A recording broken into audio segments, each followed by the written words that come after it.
mencari-cari kesalahan dengan ijazahnya Pak Jokowi ini tujuan akhirnya apa? Sudah dijelaskan dengan berbagai cara sampai secara akademis di UGM pun tetap nggak dipercaya. Hari ini Pak Jokowi dibully dengan cara seperti itu, saya kira kita juga nggak sehat. Siapapun presiden di Republik ini yang baik sekalipun, pasti ada kelompok-kelompok tertentu juga yang tidak suka.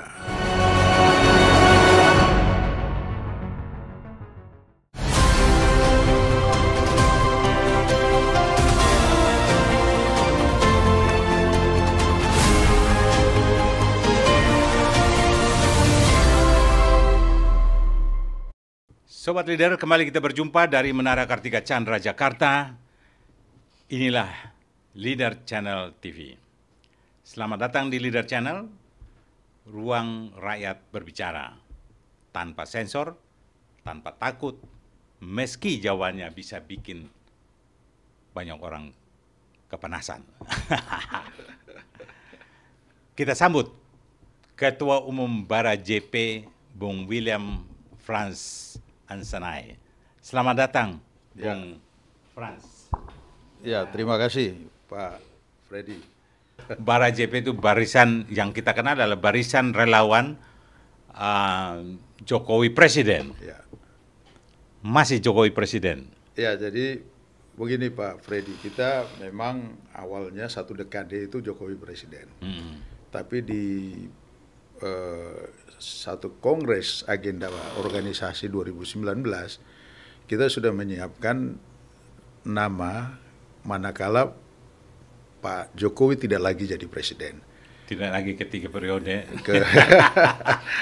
Jadi dulu kita masih gunakan barisan relawan Jokowi Presiden, barisan relawan Jalan Perubahan. Sekarang barisan relawan Jalan Perubahan. Bara JP juga. Dan Bung Frans, kita panggil saja Bung Frans ini. Boleh.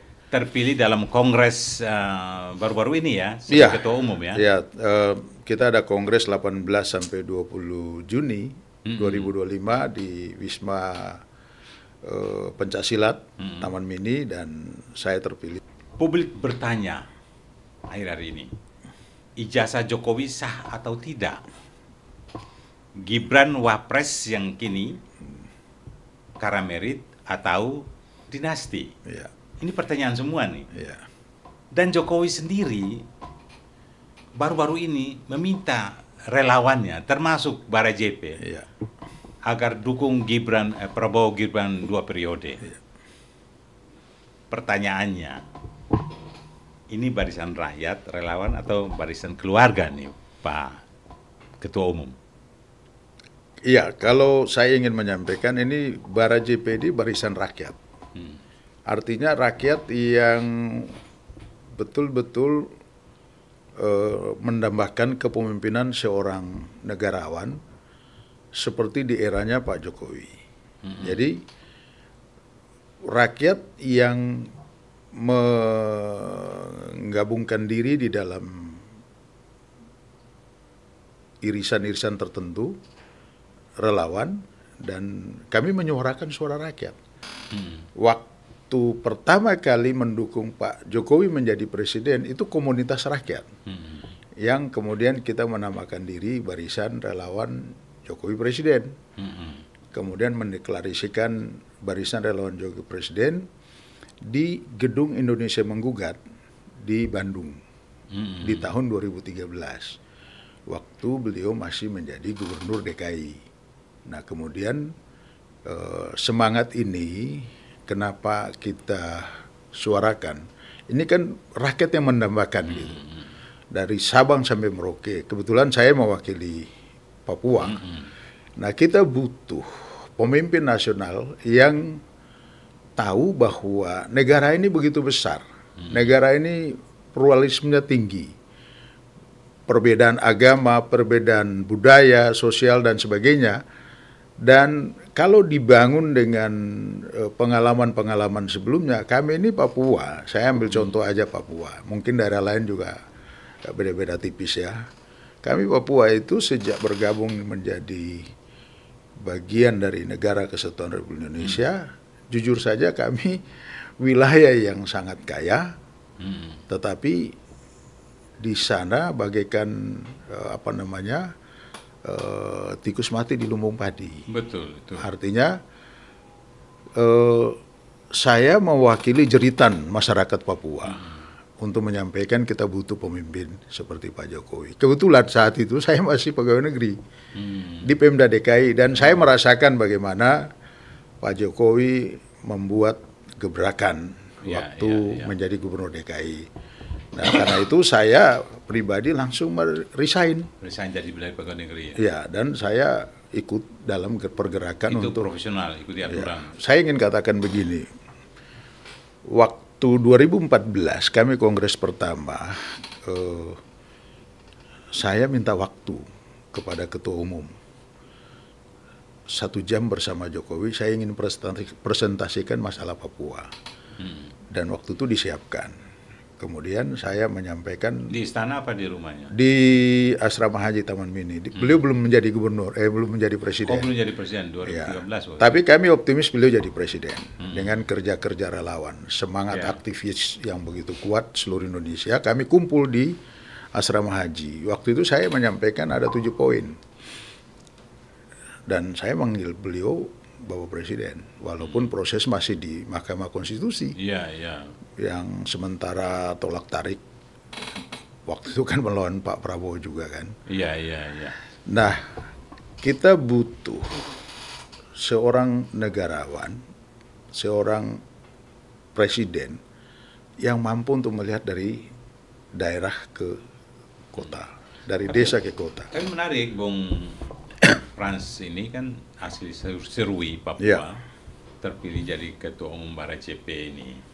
Ya kan, walaupun baru, tapi sudah tahu mengenal Jokowi sejak 2013 mungkin ya. Dan hari ini orang bertanya, kenapa Anda mau jadi ketua relawan JP ini? BARA-JP. Ya, begini, Bung Freddy, kami ini aktivis ya. Aktivis itu kadang-kadang kita nggak bisa diem. Ada sesuatu yang menyentuh nilai-nilai kemanusiaan dan itu tidak bisa tereksplor dengan baik. Itulah suara-suara kita aktivis. Dan kebetulan saya berada di dalam kurun waktu Pak Jokowi mulai jadi gubernur dan menjadi presiden 2 periode. Nah, semangat aktivis yang kita tuangkan dalam nilai juang kerelawanan ini kami pertaruhkan di daerah kami masing-masing. Dan dukungan terhadap Pak Jokowi di periode itu kan publik Indonesia pasti tahu, bahkan dunia juga tahu. Nah, untuk kami di Papua, kenapa saya hari ini menerima tawaran dan menjadi ketua umum? Jawabannya sederhana, Bung Freddy. Di Republik ini yang mendapatkan daerah otonomi baru, moratorium dicabut, itu hanya provinsi di Papua. Daerah lain kan tidak. Dan itu pertemuan 2018 di Rotendao. Waktu pertemuan relawan seluruh dunia kami adakan di wilayah Indonesia bagian selatan, di Rotendao. Dan pertemuan dengan Pak Jokowi waktu itu sudah presiden ya, 2018. Kemudian saya menyampaikan kepada beliau, waktu sampai giliran saya sebagai Korwil Papua, saya katakan ada PR yang Bapak belum selesaikan. Beliau tanya apa? Saya ingatkan beliau, waktu saya presentasi 7 poin mendasar soal Papua di Asrama Haji, itu Bapak menerima semua. Walaupun kunjungannya yang disampaikan mungkin 3 tahun setahun, tapi 3 kali setahun, saya melihat Bapak sudah 8 bahkan 10 kali ke Papua. Tapi yang belum Bapak kerjakan adalah daerah otonomi baru, provinsi-provinsi di Papua. Karena daerah yang cukup luas, geografi, demografi. Itu menjadi alasan bagaimana Anda mendukung? Bagaimana saya mendukung beliau. Dan jawaban beliau ya segera kita siapkan. Bung Frans, banyak yang bilang ini bara JP relawan Jokowi sekarang ada Joman, Ya. yang sekarang juga berubah menjadi rumah perjuangan Gibran, Prabowo Gibran gitu. Jadi ikut berganti baju, padahal setiap rejim eranya beda gitu. Jadi apanya semacam fans base saja. Oh enggak, Atau apa? kami sebelumnya sudah menyiapkan nama Jalan Perubahan, sudah kami siapkan. Itu di kongres kami 2019. Sehingga kita mempersiapkan nama yang tetap singkatannya ada Bara JP, singkatannya adalah Bara JP, tetapi kita menyiapkan diri manakala Pak Jokowi tidak lagi jadi presiden, maka organisasi ini akan menjadi Jalan Perubahan. Ya. Tapi saya saya ikut memantau bagaimana reaksi Bara JP terhadap beda dengan Joman dan sebagainya. Ada kan banyak sekali relawan-relawan itu. Beberapa Joman tuh mati-matian, habis-habisan dia nantangin semua.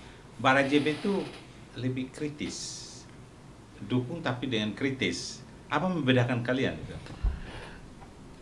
Artinya begini, pada saat kita bicara tentang perubahan, berarti kita juga harus menyampaikan hal-hal yang merupakan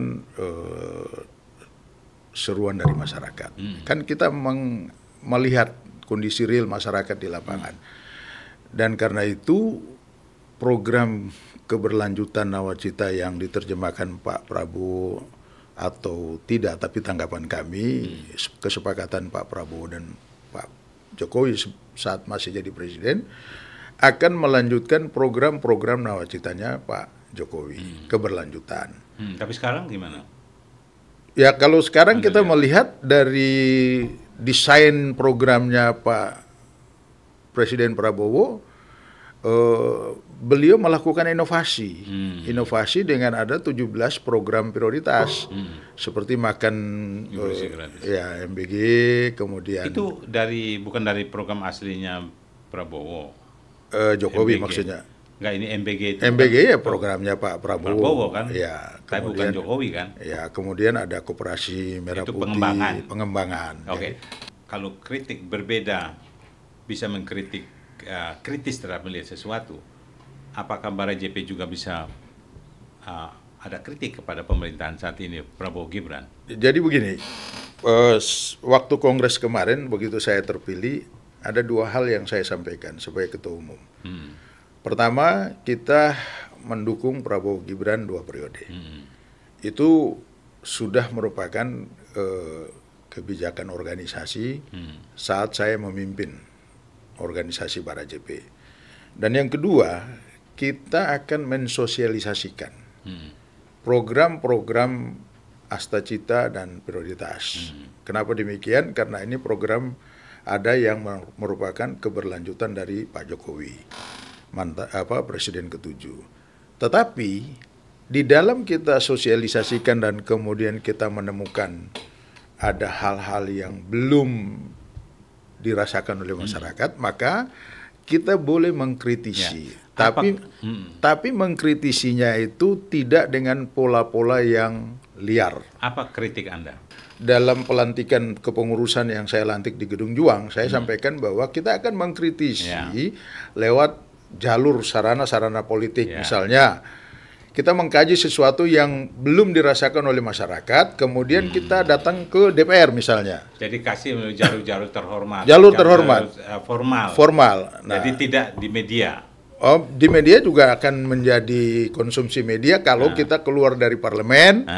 Dan kemudian apa pertanyaannya apa yang Anda lihat sekarang yang Anda mengkritisi sesuatu kebijakan dari pemerintah untuk sekarang? Saat ini yang masih merupakan diskusi kami adalah misalnya begini, Presiden Prabowo menyampaikan efisiensi terhadap keuangan negara.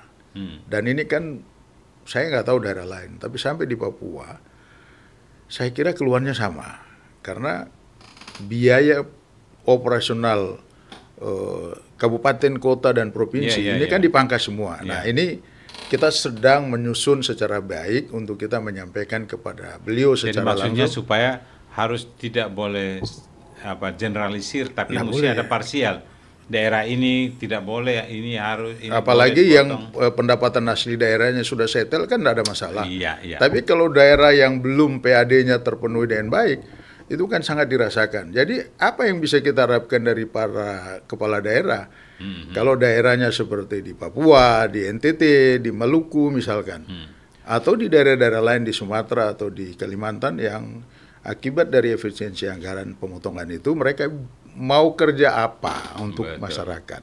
Nah, Padahal ini kita maju lagi. Tadi kan saya buka dengan ya, di luar sana itu gugat ijazah Jokowi dan Oh, sebagainya, iya, iya. Gibran. Saya mau ya, supaya ini balance. siap. Karena mereka-mereka yang mengkritisi Iya. itu saya panggil ke sini dan Itu saya nggak apa-apa. mempertanyakan juga motivasi mereka. Iya. Sekarang saya mau tanya ke Bung Frans sebagai relawan Bara JP. para JP ini. Kalau ijazah ini soal ijazah ya, Anda ikuti Saya perkembangan ijazah itu ya, Saya. dugaan dokumen yang nggak sah dan Iya. sebagainya itu. Kalau ijazah itu sah, kenapa yang sibuk membela itu pendukungnya, bukan kampusnya? Jadi begini, Bung Freddy, sebetulnya kalau kami Bara JP, artinya saya kan juga bertanya langsung kepada Pak Jokowi. Kemudian beliau sampaikan, oh jasa sah semua. Nah, terlepas dari itu, yang saya lihat begini, kalau kampus sudah memberikan jawaban kepada para pihak, ya, tokoh-tokoh tertentu yang mempertanyakan itu, tapi kan juga kampus juga mengalami dilematis, karena mereka tetap tidak percaya, kan begitu. Nah, sehingga langkah yang diambil Pak Jokowi dengan langkah hukum itu, kami Bara JP mendukung, karena dengan proses hukum itu akan terbuka gitu loh. Nah, saya kan tidak melihat, saya nggak ngerti apakah mencari-cari kesalahan dengan ijazahnya Pak Jokowi ini tujuan akhirnya apa gitu. Kalau mereka sadari waktu wali kota, berproses beliau menjadi wali kota, kemudian jadi gubernur DKI, kemudian menjadi presiden 2 periode, itu kan prosesnya terbuka, ya kan? Terbuka. KPU menyidik, melihat, dan kemudian mengatakan sah sebagai calon wali kota, sebagai calon gubernur DKI, dan sebagai calon presiden. Nah, saya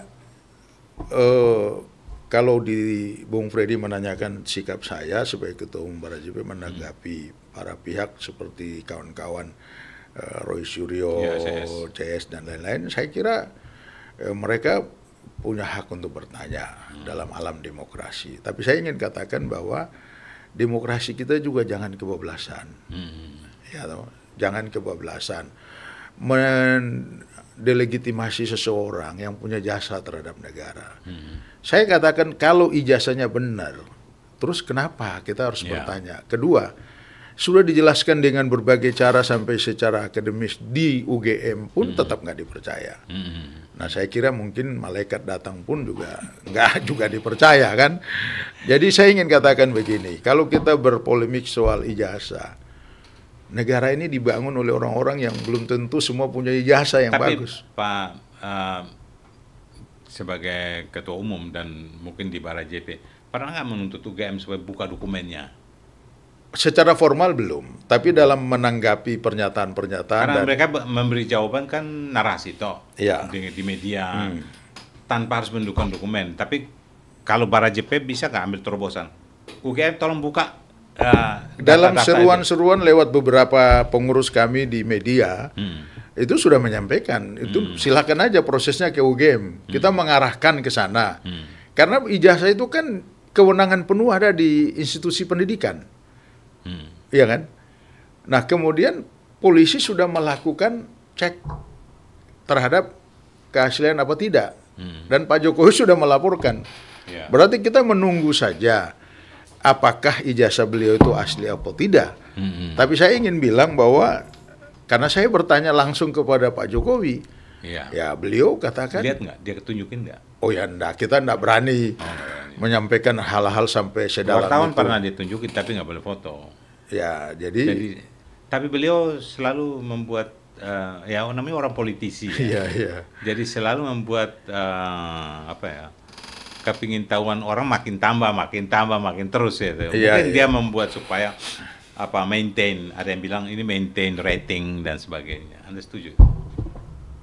Saya kira isu tentang tapi sah-sah saja ya, kalau saya juga sependapat begitu. Orang politisi harus maintain rating. Ya, itu sah saja. Tapi maksud saya begini.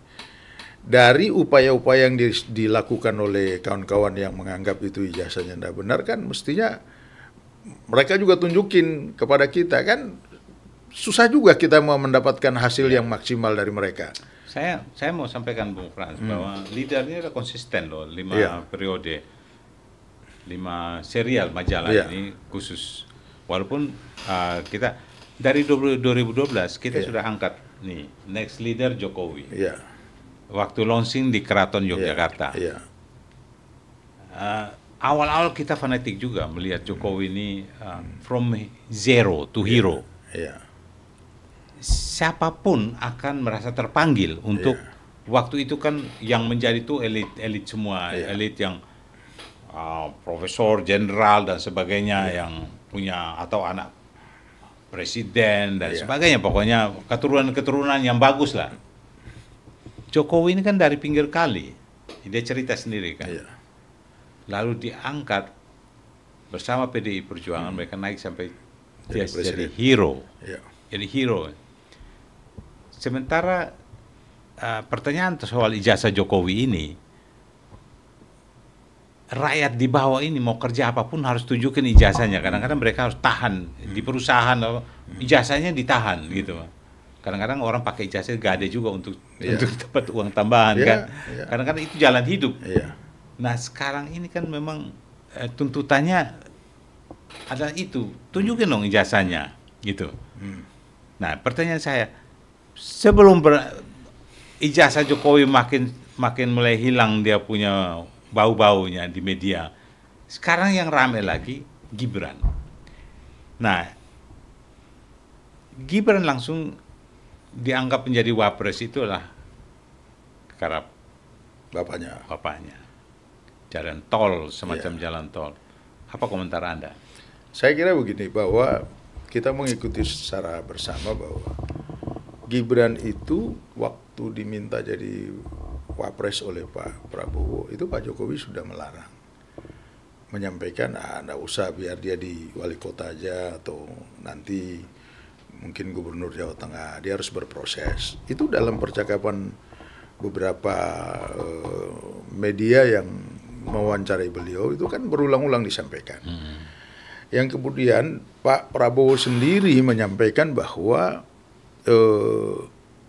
kalau tidak salah ini dikuatkan oleh Dasko bahwa 6 kali Prabowo itu minta Gibran menjadi, karena faktor Jokowinya. Ya, saya kira boleh saja itu faktor Jokowi. Karena memang pertarungan saat pemilu 2024 itu kan, Pilpres itu, Jokowi ingin menggandengkan Pak Prabowo dan Mas Ganjar. Tetapi karena ratingnya PDIP tinggi, mungkin kemudian merasa lebih layak jadi presiden, akhirnya yang mau dicita-citakan Prabowo ini kan, Pak Jokowi ini nggak jadi. Artinya Pak Jokowi sebetulnya tidak mengizinkan sejak awal anaknya menjadi calon wakil presiden. Beliau menyiapkan Pak Prabowo dan Mas Ganjar. Dinamika politik di pusat berubah. PDIP ingin menjagokan Mas Ganjar sebagai presiden. Ya pasti Pak Prabowo nggak mau. Persoalannya orang tidak arah ke sana. Orang hanya fakta bahwa Gibran jadi. Ya ini yang saya sampaikan bahwa saat itu efek Jokowi sangat menentukan calon presiden siapa yang akan datang dalam pertarungan 3 calon waktu itu. Waktu saya menjadi PLT Barajepi Papua, kunjungan terakhir Pak Jokowi ke Papua, ingin ketemu dengan Barajepi. Dalam pertemuan di airport, beliau tanyakan kepada saya, Pak Frans, kira-kira perkembangan politik Papua seperti apa? Saya bilang, perkembangan seperti apa Pak? Karena saya berpikir soal situasi yang tidak kondusif. Ada Papua pro Indonesia, ada Papua pro Papua Merdeka. Beliau bilang bukan. Soal 3 calon presiden. Saya langsung menjawab, Pak Prabowo 80% di sini. Loh, kok bisa? Ya Bapak kan jalan dengan beliau. Yang kedua, kami juga lagi mencari siapa wakilnya. Jadi maksud saya begini, efek Jokowi secara tidak langsung itu sinyalnya ditangkap juga oleh masyarakat. Kenapa Barajepi tidak bilang, Pak jangan Gibran, tapi yang lain karena efeknya begini-begini. Saat itu kan kita tidak ada di dalam konstelasi itu, kita tidak di situ. Tapi kalau ada dalam konstelasi Anda mau pasti saya minta, karena kita ingin menegaskan visi misi Presiden Jokowi. Pak Jokowi ini kan bicara tentang bonus demografi. Di era kepemimpinannya beliau selalu katakan bahwa kita mengalami bonus demografi. Konsekuensi logisnya, jika ini tidak di maintenance dengan baik, kemungkinan besar banyak pengangguran, ya kan? Banyak hal-hal yang berdampak terhadap kondisi nasional. Karena itu, memasuki 2045 dibutuhkan generasi muda yang siap setelah itu. Nah karena itu memang saat itu generasi muda yang siap dalam berproses dan disetujui oleh Pak Prabowo ya Mas Gibran. Karena itu kami dukung. Dan kita relawan ini bekerja all out, semua relawan, ya termasuk Barajepi. Tapi saya ingin katakan Barajepi ini pembina utamanya beliau Pak Jokowi, sehingga kita harus loyal. Berarti kontribusi dari Pak Jokowi cukup besar untuk kemenangan Prabowo. Secara dana ada setiap bulan apa kepada Barajepi? Oh enggak. Loh, bagaimana kalau Barajepi ini kan kumpulan aktivis. Nah kebetulan ada beberapa ketua. Kan butuh ini kan toolsnya itu kan. Yes. Mesti ada. Betul. Amunisi kalau nggak gerak ini. Tapi ada, saya kan waktu itu belum jadi ketua umum. Jadi bagaimana cara menggrade ini Barajepi itu kan ketua-ketua umum kan punya era masing-masing. Tapi saya waktu menjabat Korwil Papua itu memang saya membiayai sendiri karena saya merupakan saat itu saya mengidolakan Pak Jokowi. Saya bangga kepada Presiden Jokowi karena pertama saya melihat saat menjadi Gubernur DKI. Ya. Kita semua paham karena waktu itu semua gila pokoknya ini wong cilik mesti jadi untuk mengalahkan itu tokoh-tokoh semangatnya besar. di situ. Semangatnya di situ.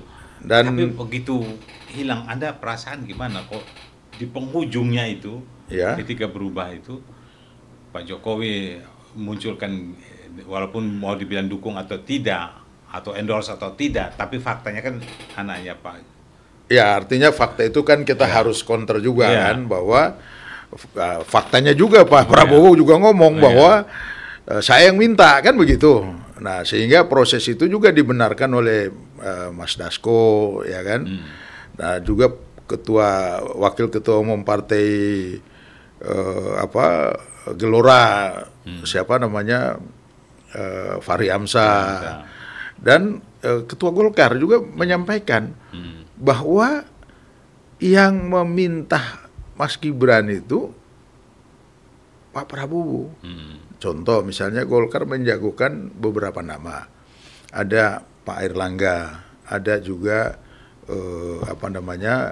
Menteri BUMN Erick Thohir. Nah, tetapi kemudian dalam perjalanan diskusi koalisi Indonesia Maju yang akan berhadapan dengan dua kandidat lain itu, dan mereka sepakati karena waktu diundi penjelasan Ketua Umum Golkar secara dipublish ya. Waktu diundi tertutup dengan kertas, nama Mas Gibran yang banyak. Nah, jadi artinya itu juga sejarah. Iya. Mencatat bahwa betul dari satu sisi kita bisa bilang bahwa Pak Jokowi mengendorse tapi ada fakta lain yang menjelaskan bahwa itu permintaan Pak. Tapi sekarang ketika orang memperkarakan Mas Gibran ijazahnya ya.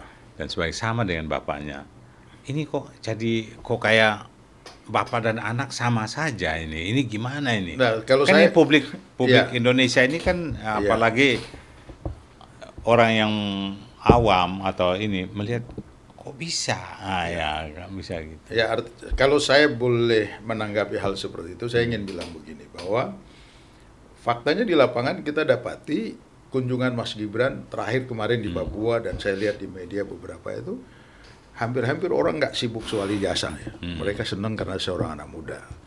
Yang kedua, Pak Jokowi di kediamannya di Solo, itu masyarakat datang terus. Nah, karena itu kita bisa melokalisir pemahaman yang seperti itu, ya bisa saja dari kelompok elit yang ingin mendelegitimasi Pak Jokowi, ini sengaja dimainkan, satu. Yang kedua, bisa dari dalam pemerintahan Pak Prabowo sendiri, artinya pihak-pihak yang merasa akan lebih dekat dengan Pak Prabowo, ya barangkali ini masih tanda petik, masih praduga. Politik itu biasa. Jadi kalau ini yang kemudian dimunculkan untuk memisahkan harmonisasi antara Pak Prabowo dan Pak Jokowi, saya kira terlalu naif lah ya. Tapi menurut Anda Pak Jokowi, kalau lihat langkah-langkah para presiden, mereka setelah nggak jadi presiden, mereka nggak bicara politik lagi, ya kan? Mereka benar-benar urus yang lain. SBY urusin lukisan, Ibu Mega urusin tanaman, ya kan? Walaupun dia masih ketua partai. Kan itu yang muncul. Ya, ini kan. Tapi Jokowi yang muncul adalah masih kawal, masih bicara politik terus. Kalau Pak SBY kan juga bicara politik, mendukung AHY, sama juga kan begitu. Mungkin Pak Harto yang. Tapi yang lebih menohok, Jokowi langsung bilang kita sudah minta relawan dukung 2 periode Prabowo Gibran. Kan baru 8 bulan, 9 bulan. Ini kan Jokowi nggak punya partai politik. Iya kan? Jokowi hanya punya relawan. Tapi Indonesia kan kekuatan bukan di relawan, di partai politik. Oh iya. Di konstitusi kan itu. Kalau konstitusi bicara demikian, makanya saya bilang tadi. Partai politik ini kan harusnya kalau kita jujur terhadap konstitusi Undang-Undang Dasar 45 itu kan dia berbicara tentang kedaulatan rakyat. Ya kan? Kedaulatan rakyat ini telah berubah dalam kacamata kita. Hari ini adalah di tangan partai politik.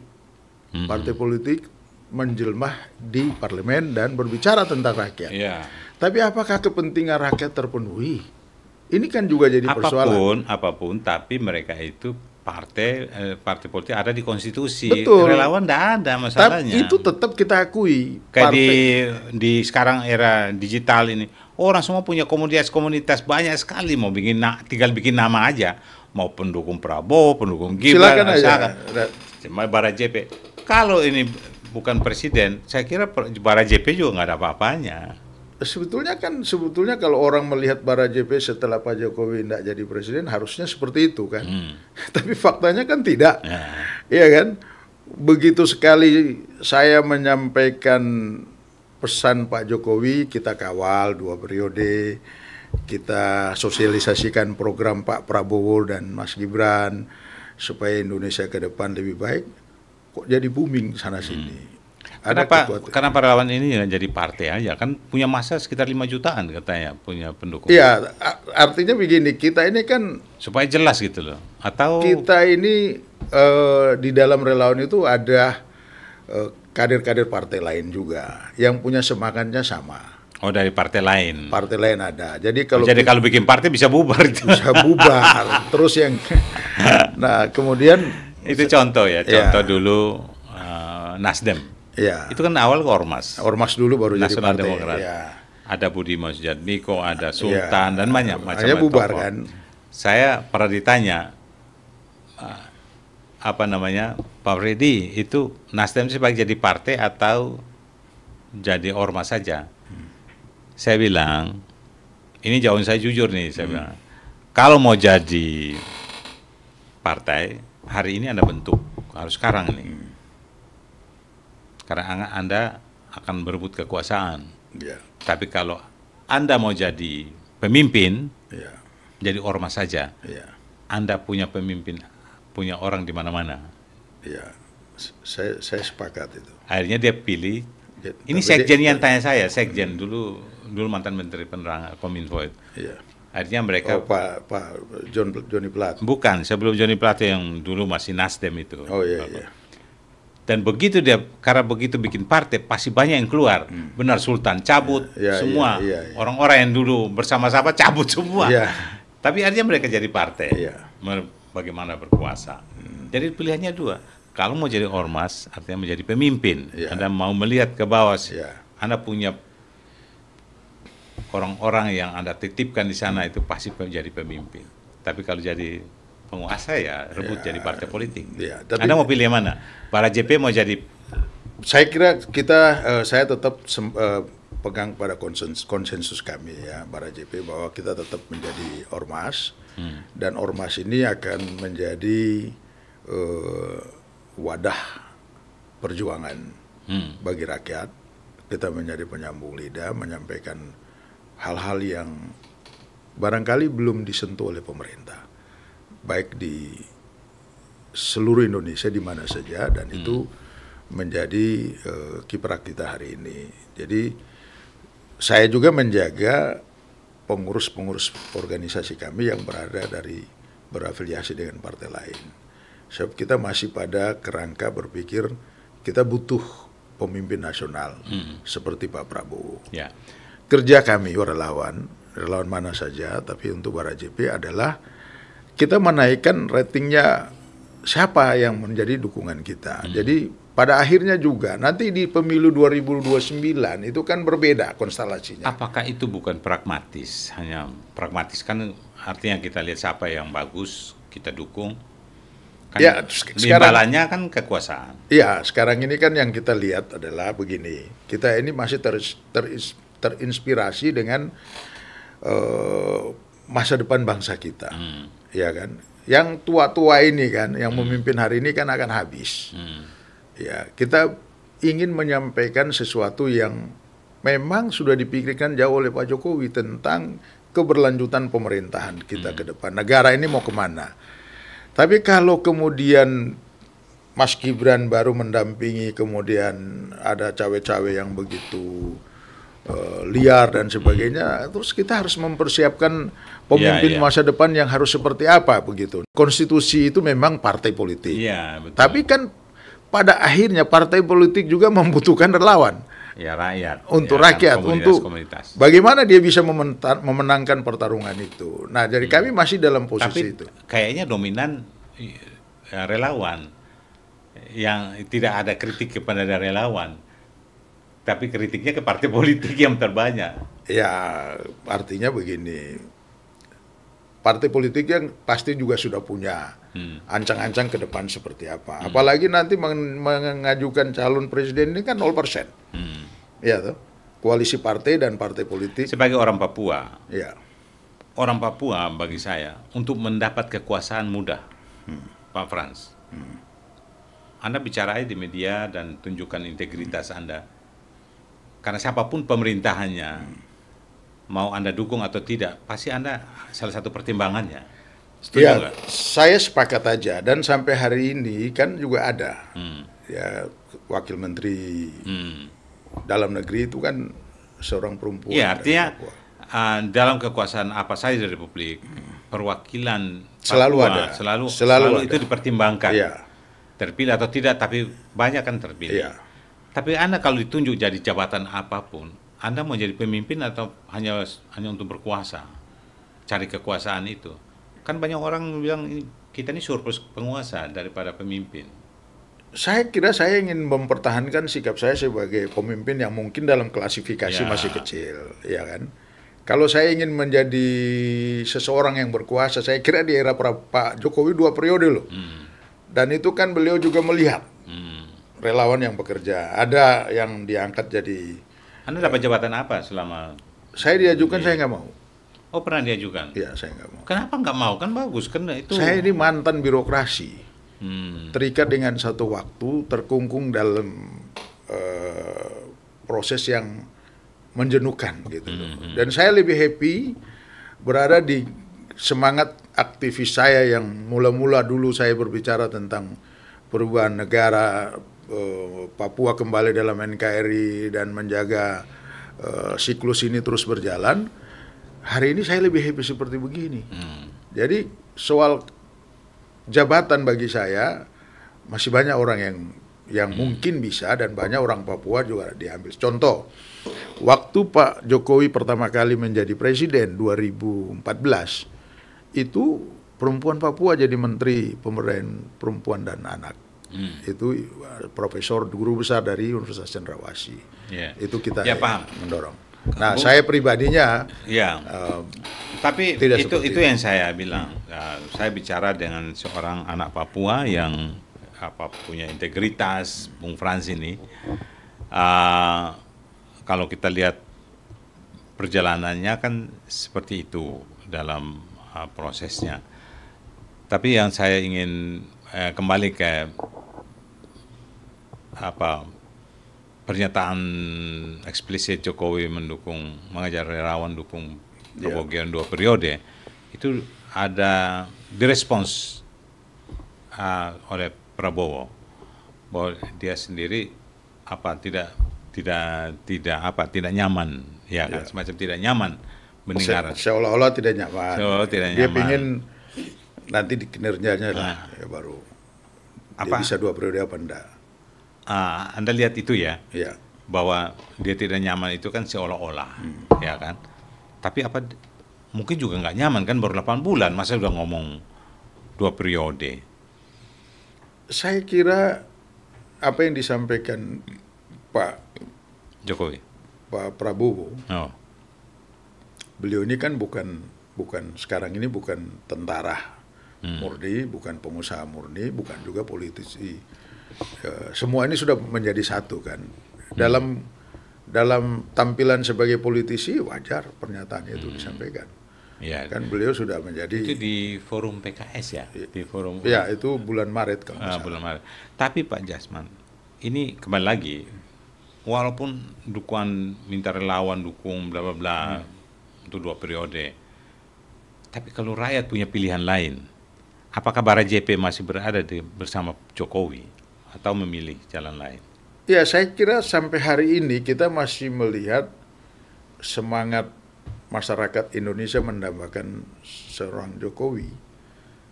Menurut saya, ya itu masih kelihatan. Nah, kita bicara pemilu 2009 itu 29. Kan kita bicara nanti. 2029. Iya, 2029 itu bicara nanti. Artinya bahwa kami ini bekerja sesuai dengan arahan Pak Jokowi. Bukan saja Mas Gibran yang kita dukung, Pak Prabowo juga kita dukung. Kan satu paket yang beliau sampaikan. Dukung Prabowo Gibran.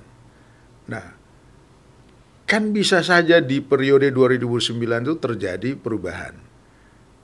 Ini kan semua mencari siapa jadi wakilnya Pak Prabowo kan, kira-kira gambarannya begitu. Tapi apakah nanti di 2029 tidak ada calon Masalahnya, presiden? Masalahnya orang bilang gini, masa pemilu masih 2029 udah dipatok dari sekarang? Kan gimana? Ini arahan beliau kepada kami, relawan, untuk bekerja, mengawal, menyampaikan pikiran-pikiran beliau. Karena saya bilang tadi, waktu beliau menjadi presiden, masih menjadi presiden, beliau sudah bicara tentang bonus demografi. Merawat ini menuju 2045 ini kan butuh waktu sosialisasi, butuh penggemblengan bagi seorang Gibran yang masih muda. Dan itu kembali kepada Pak Prabowo yang nanti 2029 jika merasa dengan Mas Gibran masih mungkin, itu silakan saja. Tapi hari ini kita ingin merawat pemerintahan 2029 sampai 2029 ini tidak terganggu berjalan.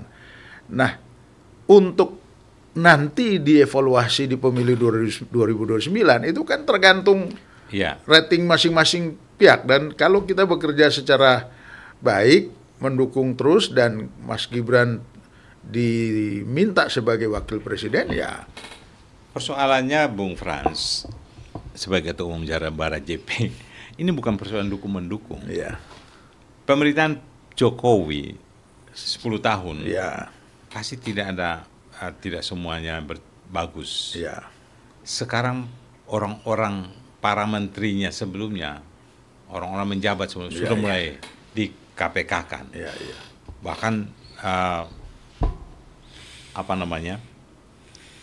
ada upaya presiden pemerintahan sekarang untuk membersihkan dinasti Jokowi. Ya, ini yang disebut kira-kira di luar. Ya.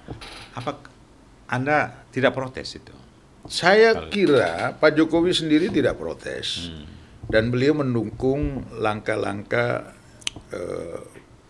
hak prerogatifnya Presiden Prabowo. Artinya begini, saya juga sedikit mengkritisi pandangan yang mengatakan bahwa ini lagi ada pembersihan bagi geng Solo, gengnya Pak Jokowi. Saya kira bicara geng-geng itu sudah berubah. Waktu Presiden Jokowi 10 tahun, ya itu orang-orangnya. Tapi Anda juga nggak segan dibilang ternak Mulyono. Saya nggak sependapat. Nggak sependapat. Karena saya punya prinsip. Iya. Nah, saya punya prinsip mendukung Jokowi, saya bilang tadi, mengobati masalah kami di Papua dengan diberikannya daerah otonomi baru yang tadinya cuma 2 provinsi, 1 provinsi menjadi 2 provinsi menjadi 6 hari ini. Bahkan ada perjuangan untuk tambahan provinsi. Kenapa demikian? Karena Papua ini kan termasuk menyumbang sumber daya alam juga terbesar buat Bapak itu harusnya yang tadi bilang kan, itu kayak tikus mati di lumbung padi gitu ya. Iya. Nah, selama presiden-presiden sebelumnya kan kita nggak dapat itu, Pak. Saya tuh tahu orang Papua ini orang kaya raya sebenarnya. Kalau dia kasih orang duit itu bukan kasih pakai buka dompet, dia kasih tas plastik. Ini uang kita semua. Ini tas plastik itu. Saya dengar itu, saya cek ketawa ini joke atau apa, tapi bagian ini kalau kita pakai di Papua mengkritisi negara ini kan nanti bunyinya jadi ekstrim. Ya kan? Kelompok-kelompok masyarakat Papua yang anti Republik Indonesia ini itu bahasanya, kau ambil saya punya sumber daya alam, kau ambil saya punya kekayaan, kau ambil sekarang kau ambil lagi saya punya orang. Kalau Anda memang bicara di Papua, ini kan dalam rangka hubungan pusat daerah, Anda merasa sudah adil, ini bicara konteks Papua ya. Apakah pemerintah pusat selama ini sudah belum adil? Nah itu kan berarti perlu dievaluasi atau apa? Perlu dievaluasi. Dan makanya saya bilang yang berhasil mengevaluasi itu kan Pak Jokowi. Iya kan? Kita minta supaya rentang pengendalian pembangunan itu tidak lagi jauh. Tapi baru mulai, tapi belum kelihatan semua kekayaan tuh nama perubahan, tapi rakyat tetap susah. Rakyat tidak pernah merasakan. Karena itu kan saya ingin menjadi aktivis dan relawan seperti ini, dan kalau suatu saat saya di parlemen, saya akan berteriak tentang hal-hal yang menyangkut masalah-masalah Papua, terutama tentang hak hidup sebagai warga negara Indonesia. Ada keadilan di sana, ada kebenaran, dan saya akan menolak keinginan Papua merdeka, tapi Papua harus dibangun dalam negara kesatuan Republik Indonesia. Dan itu teriakan saya dari dulu. Waktu masih di parlemen Pak Bung Freddy kan sikap saya tetap sama sampai hari ini. Papua bagian dari Indonesia. Tapi dulu badan masih slimming. Sekarang sudah saya hampir nggak kenal, ya kan. Tapi selamat berarti makin subur nih jadi ketua JP. Tapi Bung Frans, memang kita bicara ini luas ya. Kan bagaimana orang mengkritik, Anda pasti memikul tanggung jawab yang luar biasa. Kan biasalah. Kalau rejim berlalu itu semua yang itu harus bagaimana relawan pendukung ini supaya tetap eksis konsisten mendukung karena Bung Freddy, saya ingin masuk di bagian ini. Waktu pergeseran Orde Baru ke Orde Reformasi, saya ini mendirikan organisasi yang namanya Pemuda Mandala Trikora. Kenapa saya dirikan hal itu? Karena begini, dan saya minta cucunya Pak Harto jadi ketua. Saya sekjen pertama. Orang mencaci maki Pak Harto dengan segala macam informasi yang kita bisa bayangkan, seorang tokoh bangsa yang dikatakan rejimnya sangat ya ada pelanggaran HAM dan sebagainya ya, yang menurut saat itu. Tapi saya masih berdiri, ingin katakan bahwa Presiden Soeharto itu pahlawan bangsa. Ada alasan saya, karena beliau itu Panglima Mandala Trikora dalam perebutan Irian Barat. Nah, kalau bangsa ini tidak menghargai lagi terhadap tokoh-tokoh bangsa, tokoh nasional, ya biarkan aja kami dari Papua. Menghormati Pak Soeharto sebagai tokoh yang terjun di lapangan untuk mengembalikan Irian Barat menjadi bagian dari Indonesia. Nah, di era yang begitu ekstrim, saya berdiri dan saya bicara di mana-mana. Nah, sekarang di era sekarang, saya anggap bahwa pengulangan sejarah bagi perubahan Papua di Pak Jokowi, sehingga saya berdiri di situ juga. Saya tuh salut pada Anda-anda yang berada di rejim mana. Karena apa sih Anda mendukung rejim itu? Anda yakin dia benar. Benar kan? Ketika rejimnya berubah, Anda kan tidak harus lompat, ya kan? Karena ada punya konsekuensinya kan. Nggak mungkin satu orang hidup di dua rejim sekaligus. Benar nggak? Betul. Kira-kira pilihannya gimana? Kalau kan sekarang ini kelihatan sekali yang dikritik orang, relawan-relawan ini ingin hidup di dua rejim seolah karena ada Gibran, berarti kan keluarga. Bagaimana memisahkan ini? Saya kira begini, hari ini suka tidak suka Gibran itu wakil presiden. Prabowo itu presiden. Dan dia anak Jokowi. Nah, itu fakta. Pak Prabowo itu anaknya ekonom Indonesia, Pak Sumitro. Dia mantunya Pak Harto. Dia mantan tentara. Dan dia, menurut saya, hari ini itu kita mempunyai presiden yang luar biasa. Dan kalau Gibran ada di samping Prabowo, kepercayaan saya hari ini bahwa Pak Prabowo juga sedang mendidik Mas Gibran menjadi pemimpin nasional ke depan. Karena itu saya nggak bergeming. Saya orangnya zaman Pak Harto berteriak di lapangan membela, walaupun Pak Harto nggak kenal saya. Tapi ada sejarah yang mempersatukan Irian Barat menjadi Indonesia, bagian Indonesia. Kemudian saya orang Pak Jokowi. Walaupun saya tidak ada di lingkungan istana dan sebagainya, tapi perjuangan saya lewat Pak Jokowi, kita dapatkan daerah otonomi baru. Ya enggak mungkin dong saya melupakan jasa baik. Ada karya-karya. Ada karya nyata untuk Papua. Pak Freddy, hari ini di Papua itu, orang berteriak Pak Jokowi kalau nggak disukai lagi di Republik ini sudah ke Papua aja. Nah, artinya ada fenomena tersendiri dari seorang Jokowi. Nah, baik. Tapi yang saya ingin tanyakan ini adalah, ini mungkin agak kritis ya, karena sekarang tadi saya bilang kan proses 10 tahun ini kan ada plus minusnya. Pasti. Dan kalau saya percaya bahwa setiap masa, setiap era ada pemimpinnya, setiap pemimpin ada eranya. Tapi yang ditinggalkan itu apa? Ya kan? Yang sekarang ini luar biasa. Gibran sendiri kan sedang diupayakan oleh para mantan jenderal untuk dimaksulkan, ya kan?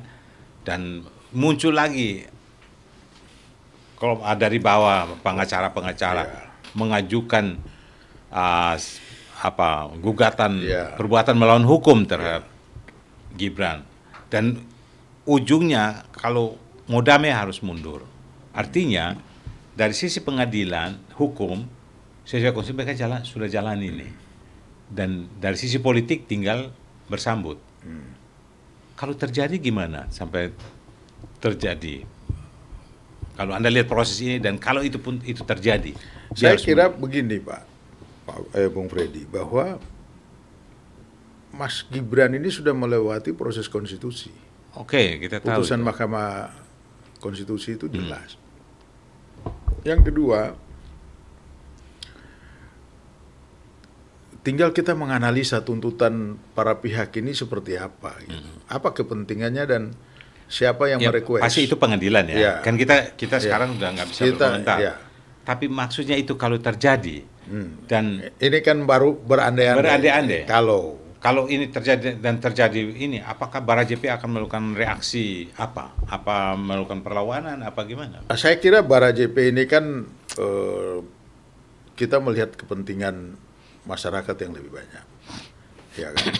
Dan kita belum sampai kepada asumsi itu, karena saya yakin bahwa pemerintahan ini akan selesai dengan baik di 2029. Biarlah itu dinamika sendiri ya. Silakan. Tapi yang sekarang bertanya, yang rame terus tidak pernah berhenti, kalau Anda lihat di media mainstream maupun media sosial, itu rame. Jadi terus ijazah Jokowi dan Gibran.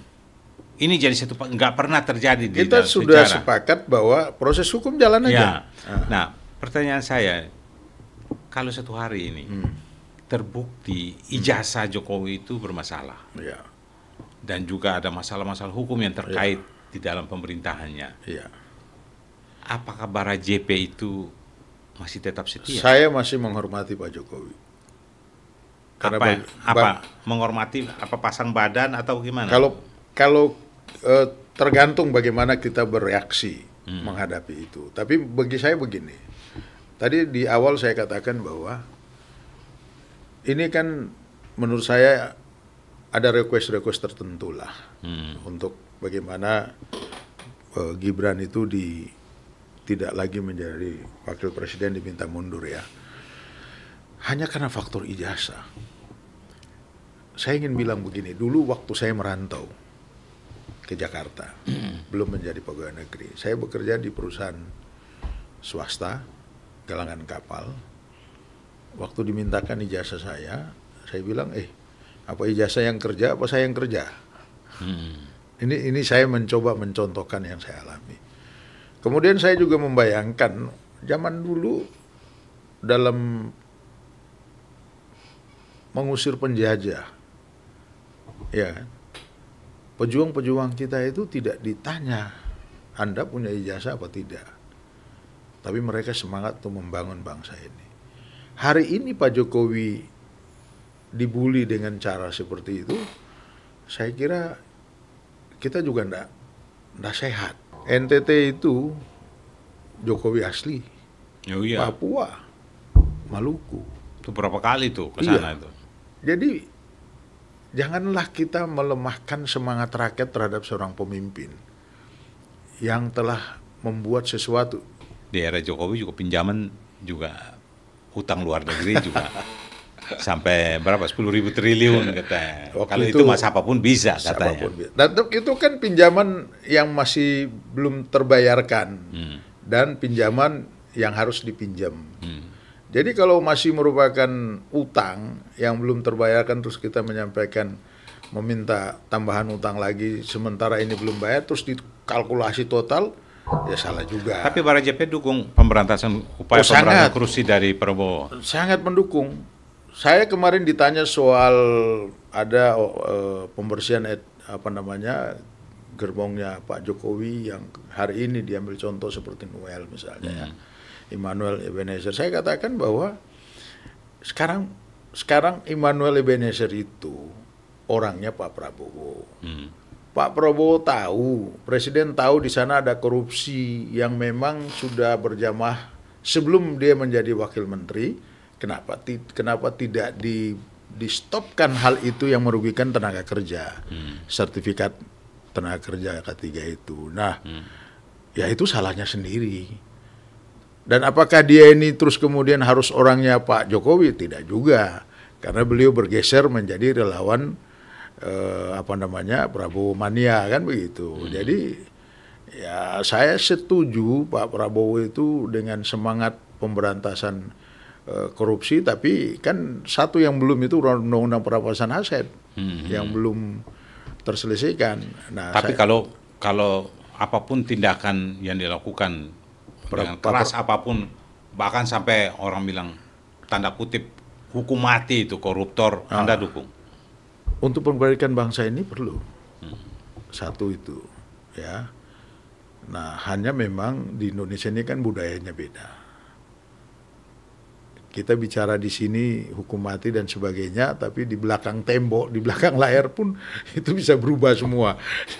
Atau yang Bung Frans, tadi Anda sudah bilang Papua tuh kaya, hubungan pusat daerah tuh kadang-kadang itu ada tambang besar di sana yang kayaknya hanya cium bau aja, tapi sapinya dimakan di daerah lain. Itu bagian dari tugas presiden untuk bersihkan, itu saya setuju. Jadi sekarang ini bukan saya, Papua yang kaya raya pun juga sembako masih ditunggu, ya kan? Kita masih bicara sembako. Bensin udah naik lagi. Di mana iya, ini keadaan ekonomi. Tapi orang bicara mendukung 2029 itu yang jadi begini. Itu kan gimana begini. Ada dua hal yang bisa dipetik di situ. Pertama adalah bagian dari kita mengawal semangat Pak Prabowo untuk melaksanakan Astacita dan 17 program prioritas.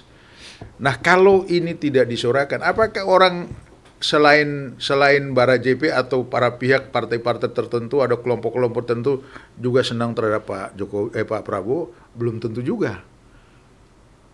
Siapapun presiden di Republik ini yang baik sekalipun, pasti ada kelompok-kelompok tertentu juga yang tidak suka. Contoh, isu kemarin Agustus, ya kan? Begitu Pak Prabowo mau menangkap koruptor yang terkait dengan migas, yang kita baca ya, bahwa para pihak itu bermain di belakang para demonstran dan sebagainya. Entah itu benar apa tidak. Tapi menurut saya, hal-hal seperti itu juga pasti benar. Kan begitu. Jadi saya kira hari ini kita punya presiden yang konsisten dan kita perlu kawal. Nah, bahasa 2 periode itu kan kita kawal sekarang. Ya kan? Berarti ada orang yang senang juga sama Prabowo. Ya. Kalau ada yang tidak senang, ya silakan. Tapi kami ini diperintahkan Pak Jokowi saat bangsa ini dihadapkan kepada 3 pilihan calon presiden, beliau katakan kita dukung Pak Prabowo sebelum Mas Gibran loh.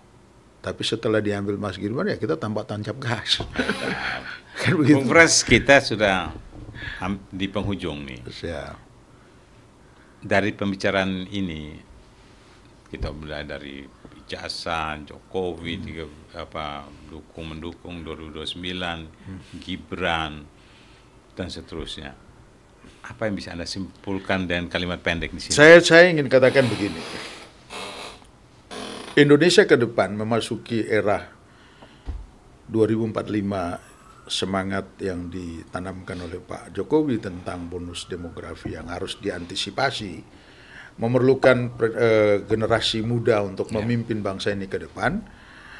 Maka kata kunci saya adalah hari ini Presiden dan Wakil Presiden ini merupakan duet yang sangat baik, di mana seorang tua mempersiapkan seorang anak muda untuk kepemimpinan ke depan. Karena itu bicara kepemimpinan ke depan bangsa ini, kita butuh seorang pemimpin yang suka tidak suka hari ini, yang ada di depan mata kita adalah Mas Gibran. Kita butuh pemimpin, bukan sekedar penguasa. Bukan sekedar penguasa. Terima kasih. Baik, Sobat Leader, podcast yang saya bangun ini, percaya politik seharusnya lahir dari rakyat, bukan diwariskan atau apapun alasan memaksakan kehendak.